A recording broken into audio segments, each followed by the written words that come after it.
وسلم فجر کی نماز کے لیے تشریف لے جا رہے ہیں، فجر، اور حضرت جویریہ رضی اللہ عنہا آپ کی بیوی مصلی پر بیٹھی ذکر کر رہی ہے۔ اس کا مطلب کیا ہوا کہ جب آپ فجر پڑھنے جاؤ تو بیوی کہاں پر ہو کہ مصلی پر ہو؟ اللہ کے نبی فجر پڑھ کر نہیں آئے، اشراق کے بعد نہیں آئے، حدیث کے الفاظ ہیں بعد ان اضحیٰ، چاشت کے بعد جب سورج میں تیزی آ گئی، کم از کم 2.5-3 گھنٹے کے بعد اللہ کے نبی واپس آئے نا، حضرت جویریہ اسی طرح مصلی پر بیٹھی ذکر کر رہی تھی۔ واہ واہ، اتنا لمبا ذکر یہ کب ہو سکتا ہے؟ جب اللہ سے تعلق ہو، اللہ سے محبت ہو، اللہ کی عظمت ہو، پھر اللہ کا نام لینے میں مزہ آئے گا، پھر حلاوت ہوگی، لذت ہوگی، پھر وقت کا احساس نہیں ہوگا۔ اللہ کے نبی نے پوچھا، دریافت فرمایا، جویریہ میں جب سے گیا ہوں اس وقت سے اب تک تم ذکر کر رہی ہو؟ جواب دیا، جی ہاں حضور، میں اس وقت سے اب تک ذکر کر رہی ہوں۔ اتنا لمبا ذکر؟ اچھا، اب اللہ کے نبی کو بتا تھا ہم جیسوں نے بھی آنا ہے، ہم نے اتنا لمبا ذکر کوئی نہیں کرنا، تو اللہ کے نبی نے کام آسان کر دیا، میں جویریہ میں نے تمہارے بعد 4 کلمات 3 مرتبہ کہے، اس کا اجر تمہارے صبح سے اب تک کے ذکر سے زیادہ ہے۔ کیا؟ سبحان اللہ وبحمدہ عدد خلقہ ورضا نفسہ وزینۃ عرشہ ومداد کلماتہ۔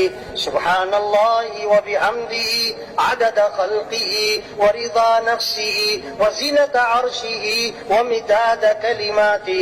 سبحان اللہ وبحمدہ عدد خلقہ ورضا نفسہ وزینۃ عرشہ ومداد کلماتہ۔ اس کا اجر تمہارے صبح سے اب تک کے ذکر سے زیادہ ہے۔ یہ شوق پیدا ہو جائے۔ آپ نے فرمایا جو کثرت سے درود شریف پڑھے گا، یعنی کہ 10 دفعہ 100 دفعہ، فرمایا جو کثرت سے درود شریف پڑھے گا جنت میں اسے میرا پڑوس ملے گا۔ کون کون حضور کا پڑوس چاہتا ہے؟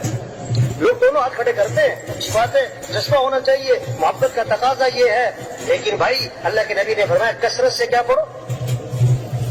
اور علماء نے لکھا ہے جو 300 دفعہ روزانہ پڑھے گا نا یہ کثرت میں آ جائے گا۔ یہ کس میں آ جائے گا؟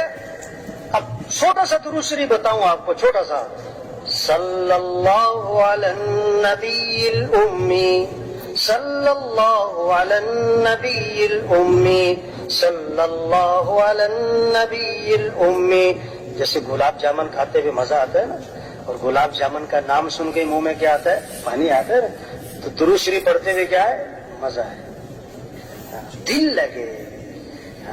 آپ صلی اللہ علیہ وسلم نے فرمایا جو 1 مرتبہ درود شریف پڑھے گا اللہ کی 10 رحمتیں اس پر نازل ہوں گی، 10 گناہ اس کے بعد، 10 نیکیاں لکھی جائیں گی، 10 درجے بلند ہو جائیں گے۔ واہ واہ۔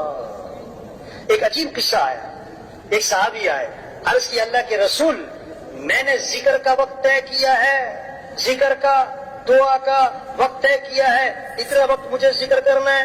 جیسے آج وقت ہوتا ہے نا، یہ میرے گھر کا وقت، یہ میرے فلاں کا وقت، یہ جم کا وقت، یہ کلب کا وقت، یہ کھیل کا وقت۔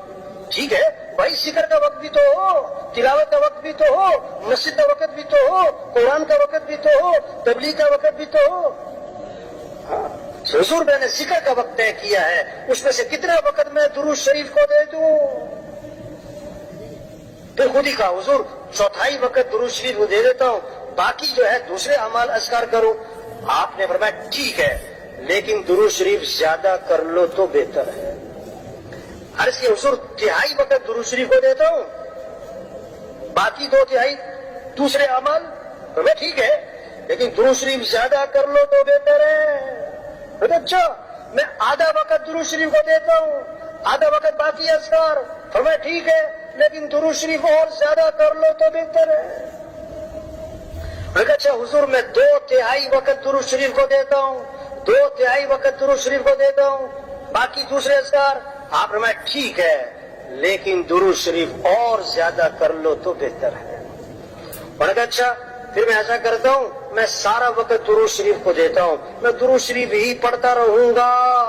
اللہ کے نبی نے فرمایا اذن تکفی ہمک وَيُغْفَرْ ذَنْبُكَ. اگر تم ایسا کرو گے نا تمہاری ساری پریشانیاں دور کر دی جائیں گی اور تمہارے سارے گناہوں کو معاف کر دیا جائے گا.